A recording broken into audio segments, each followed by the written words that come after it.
pelaku korupsi dengan nilai jarahan terbesar di Indonesia. Kami hadirkan ini, saudara.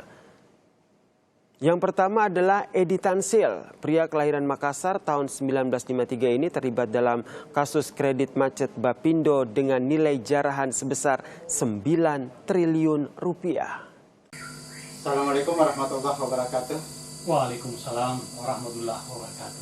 Pada kesempatan kali ini, puji syukur kita kehadirat Allah atas segala nikmat dan karunia-Nya. Di hari ini kita bertemu dengan Bapak Yudeswara dari Badan Pengembangan Sumber Daya Manusia Provinsi Sulawesi Barat. Bincang kita pada hari ini terkait dengan anti korupsi. Mohon kiranya untuk bisa mendeskripsikan apa sebenarnya di balik kata anti korupsi. Baik, pertama-tama tentu memang bagus kalau kita deskripsikan dulu apa yang sebetulnya kita akan dapati atau akan kita bisa cermati dari mata pelatihan anti korupsi. Jadi mata pelatihan ini sebetulnya memfasilitasi peserta dalam pembentukan nilai-nilai dasar anti korupsi. Jadi dalam pelaksanaan laksar ini bagaimana melalui laksar itu peserta ini mampu mengaktualisasikannya. Jadi mata pelatihan ini berbasis experiential learning dengan penekanan pada proses internalisasi nilai-nilai dasar tersebut melalui multi metode dan media. Jadi apakah dalam bentuk ceramah interaktif, diskusi, menonton film, studi kasus, simulasi dan demonstrasi. Jadi keberhasilan peserta dinilai dari kemampuan mengaktualisasikan nilai-nilai dasar anti korupsi itu dalam memimpin, mengelola, dan melaksanakan tugas jabatannya.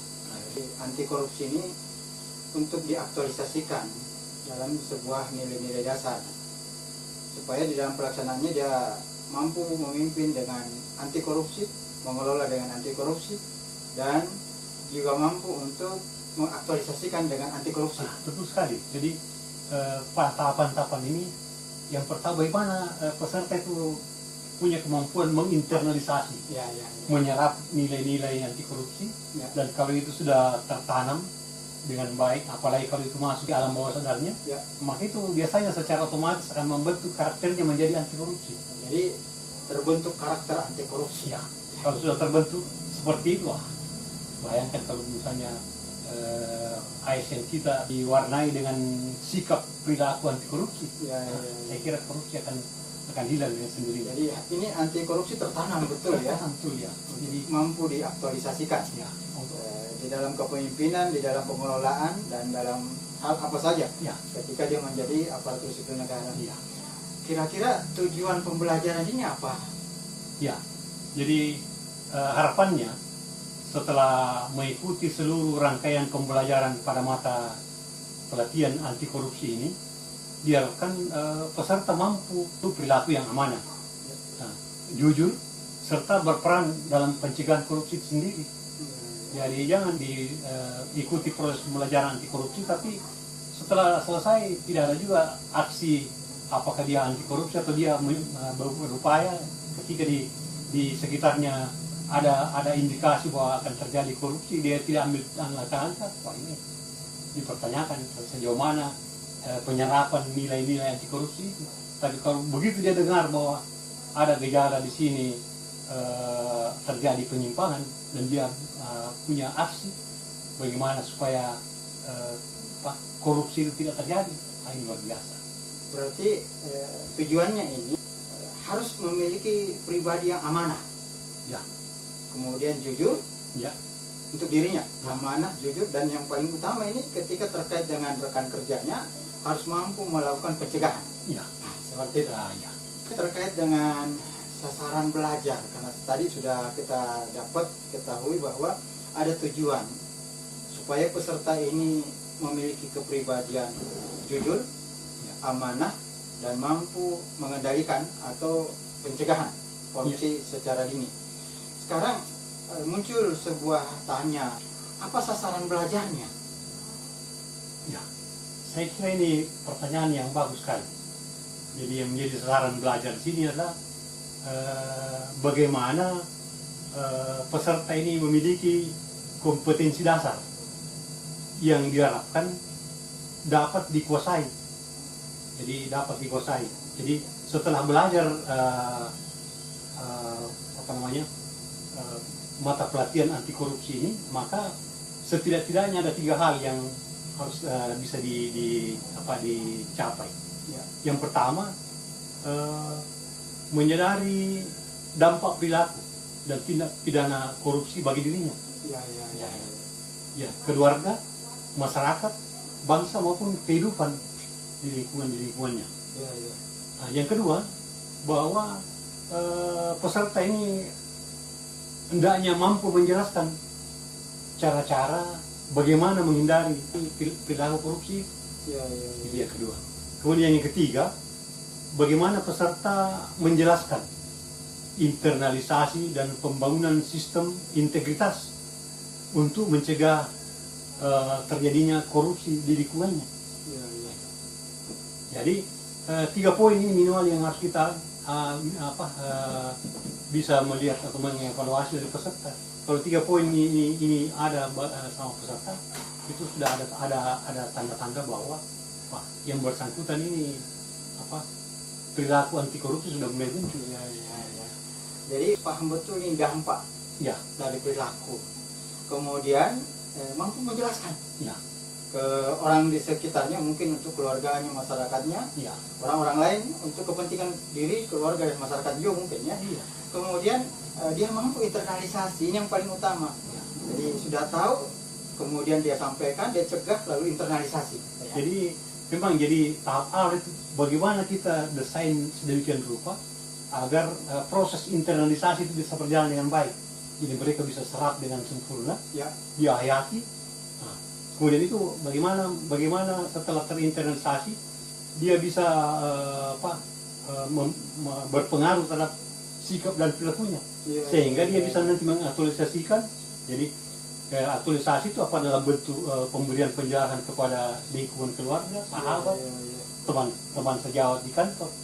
Kalau ini semua bisa dijelaskan dengan baik, pasti proses internalisasi itu sudah berjalan dengan baik, proses penyerapan, dan ini diulang-ulangi menjadi suatu kebiasaan, maka akan membentuk perilaku anti korupsi. Ya, jadi intinya sadar dulu. Ya. Setelah dia sadari, dia jelaskan ke lingkungannya, termasuk rekan kerjanya. Kemudian bagaimana dia sendiri mampu menginternalisasi. Selanjutnya, apa sebenarnya pengertian dari korupsi ini?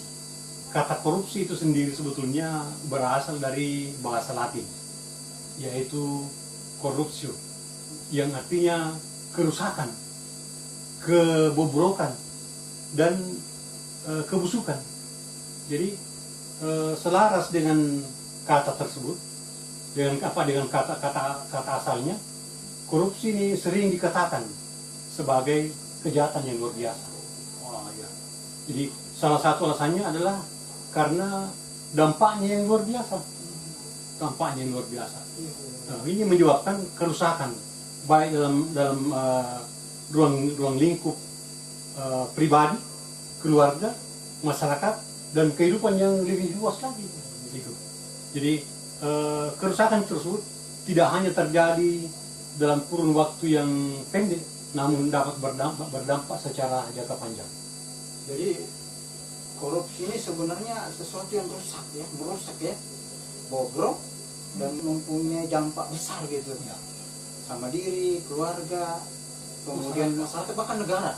Jadi mungkin jangka panjang kerusakannya bukan cuma dalam waktu dekat. Persoalan korupsi ini harus memang ditangani bukan saja pemerintah sendiri, tetapi masyarakat harus memberikan support, meminimalisir, bahkan kalau bisa menghilangkan, menghapus tindakan korupsi di negara kita ini. Jadi korupsi itu kerusakan, kebobrokan, dan bahkan kebusukan. Iya, kalau kita sudah bicara busuk itu seolah-olah apa?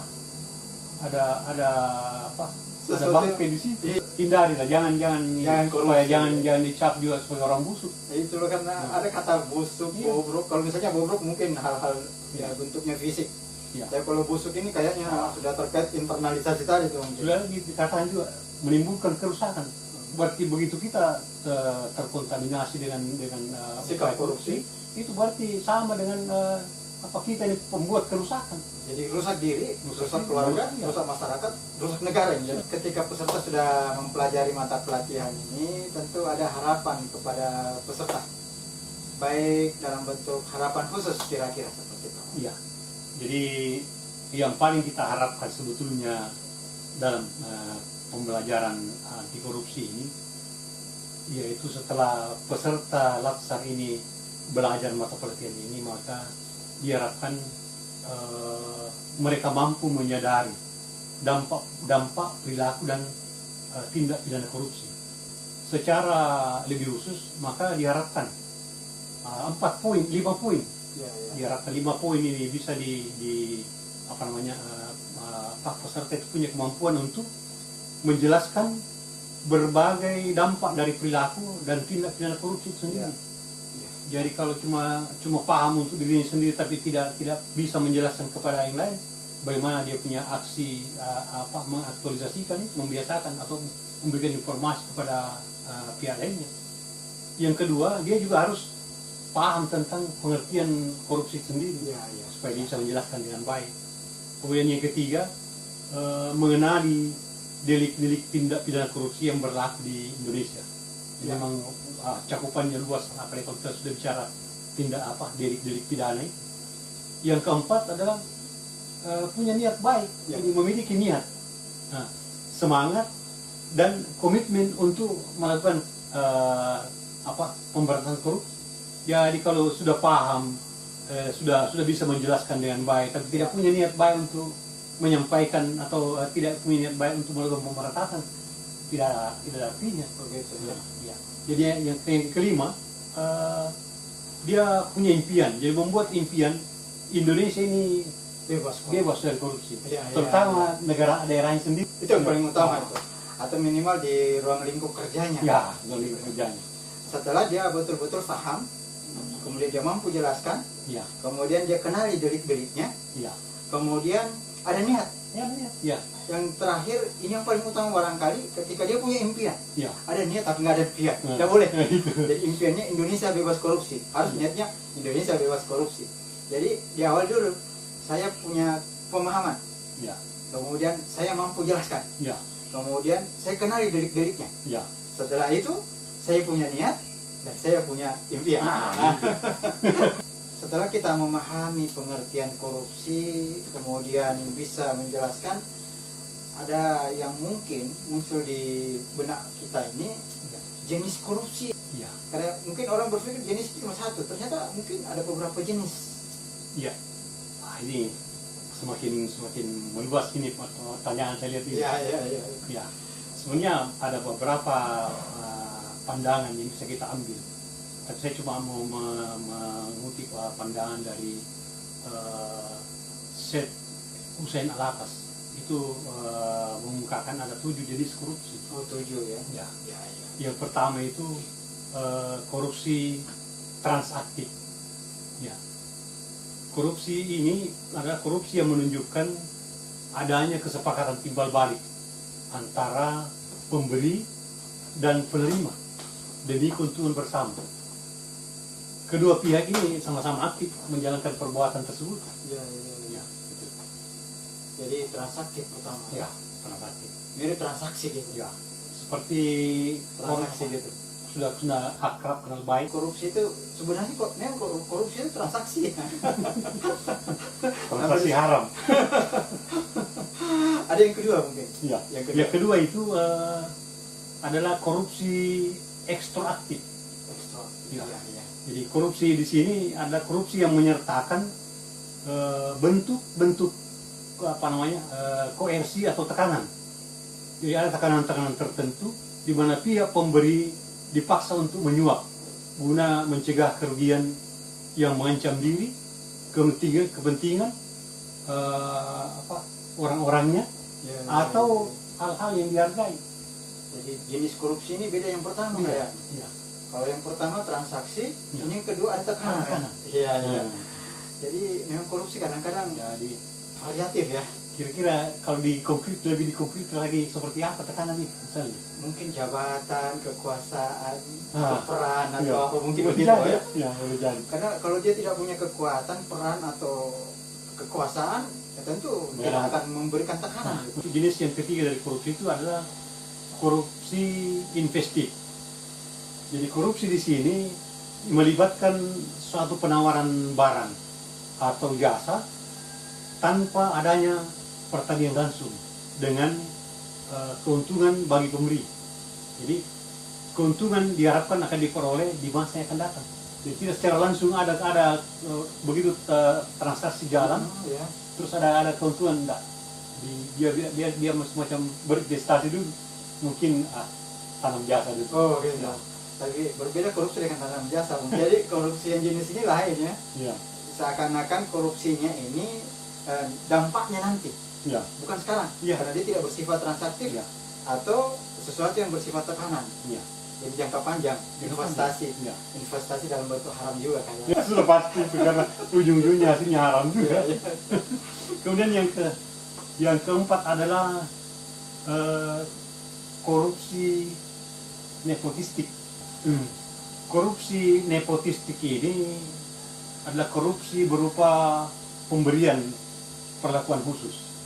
Wah, jadi pemberian perlakuan khusus itu ditujukan kepada teman-teman atau yang mempunyai kedekatan hubungan Ya, dalam rangka menduduki jabatan publik. Nah, ini yang mungkin sering terjadi atau apa di birokrasi pemerintahan kadang-kadang ini menjadi bagian yang mewarnai mutasi, ya, promosi. Nah, Karena nepotistik. nepotistik ya. Jadi perlakuan pengutamaan dalam segala bentuk. Jadi ada semacam ya tadi ada kedekatan. Jadi perlakuan ini pengutamaan dalam segala bentuk yang sesungguhnya bertentangan dengan norma atau peraturan yang berlaku. Jadi boleh saja orang menduduki jabatan tetapi tidak boleh terkait dengan korupsi nepotistik ini. Ya, sudah pasti itu. Karena nepotistik ini kedekatan Ya, untuk dipromosi dalam sebuah jabatan, dan kadang-kadang jabatan jadi bahan tanda petik ini bagian dari kegiatan korupsi. birokrasi pemerintahan kita ini betul-betul bisa berjalan sesuai dengan aturan, maka mulai sekarang kita hindari Kedekatan kedekatan. karena faktor di nepotisme. Mungkin sudah saatnya kita bagaimana menentukan siapa yang duduk di mana di jabatan apa Ya. berdasarkan kompetensi yang real dia miliki. Jadi tidak ada kesenjangan antara jabatan yang kompetensi jabatan yang dibutuhkan dengan kompetensi yang dimiliki oleh calon pejabat yang akan duduk di situ. Jadi harus berdasarkan prinsip mampu bekerja, tidak berdasarkan kedekatan. Terus berikutnya ada lagi. Iya, Ya. masih ada. Jadi korupsi korupsi yang keenam kalau tidak salah adalah korupsi autogenik. Jadi korupsi di sini adalah korupsi yang dilakukan oleh individu karena mempunyai kesempatan untuk mendapat keuntungan dari pengetahuan dan pemahamannya atas sesuatu yang hanya diketahui sendiri. Gitu, Ya. Betul-betul ini unik sekali nih korupsi karena ada kekhususan lagi. Karena tidak semua orang tahu ini kayaknya. Ini mungkin di waktu lain kita bahas panjang ini ya. Karena ini unik betul ini korupsi yang satu ini. Karena boleh jadi seakan-akan bukan korupsi karena dia punya pengetahuan tentang satu hal yang diketahui orang lain tidak tahu. Saya seorang bendahara. Wah, pengetahuan pengelolaan keuangan saya kuasai betul. Oh, Boleh jadi kita karena paham betul bagaimana seluk-beluk mengelola keuangan, mungkin juga tahu sedikit bagaimana memainkan peran di situ untuk dapatkan keuntungan. itu keuntungan pribadi. Iya tentu. Biasanya atau mungkin juga keuntungan bersama dengan yang lain-lain yang mungkin terlibat dalam pelaksanaan pengelolaan keuangan ini. Jadi ini autogenik ini terkait dengan kemampuan pribadi seseorang dalam mengelola anggaran misal. Iya. Nah, kemudian ada di balik korupsi juga. Iya. Mungkin karena di bawah tekanan. Iya. Lebih parah lagi kalau semua itu ada. Jadi mungkin korupsi tidak berdiri sendiri mungkin Pak ya. Iya. Karena boleh saya punya pengetahuan tentang keuangan di bawah tekanan saya harus sedemikian rupa dan itu sifatnya transaksional. Iya. Apalagi kalau dia paham misalnya proses pengadaan, bagaimana melaksanakan pengadaan yang aman dan bisa bekerja sama. Wah, itu. biasa. Jadi ada juga yang punya pengetahuan seperti itu. Jadi punya kemampuan itu. Jadi betul-betul ini korupsi ini kayak mata rantai. Punya kecerdasan di bawah tekanan dan sifatnya transaksi. Korupsi suportif. Kedengarannya sportif ini supporter kayak gitu. Korupsi suportif ini mengacu pada penciptaan suasana yang kondusif untuk melindungi atau mempertahankan keberadaan tindak korupsi yang lain. Jadi Anda teman saya, ya. Karena saya mau lindungi, ya saya buat sporting. Wah itu Pak partner saya itu tidak seperti itu. Kira-kira gitu ya. Kayak sporting itu kayak Dukungan. sponsor ya. Mendukung ya. Seakan-akan bukan korupsi tapi itu korupsi betulan. Ini betul ini korupsi. Korupsi defensif. Ya. Jadi korupsi defensif ini adalah korupsi yang terpaksa dilakukan. Jadi ada keterpaksaan melakukan dalam rangka mempertahankan diri dari pemerasan. Nah, kan ada yang begitu. Ya daripada saya misalnya ini bayar terus. Ya. Ya. Atau apa? Dia mengambil langkah-langkah yang apa namanya? Sebenarnya nggak bisa diterima akal, tetapi karena mungkin ada waktu tertentu diminta bayar, akhirnya dia membuat alasan yang tidak masuk di akal. Mungkin alasannya ini kita bisa bahas di waktu berikutnya dengan melihat fenomena yang terjadi saat ini. Karena korupsi ini betul-betul menjadi sebuah fenomena ini. Iya. Baik fenomena terhadap korupsi yang transaksi Ya. di bawah tekanan ditambah kecerdasan. Ini yang paling unik ini. Oke, insya Allah pada kesempatan lain kita akan sambung dengan materi yang sangat menarik bersama narasumber kita, Bapak Haji Nur Alam Tahir, SH MPD, sebagai Widaswara Ahli Utama Badan Pengembangan Sumber Daya Manusia. Sehat dan sukses selalu. Ya. Assalamualaikum warahmatullahi wabarakatuh. Waalaikumsalam warahmatullahi wabarakatuh.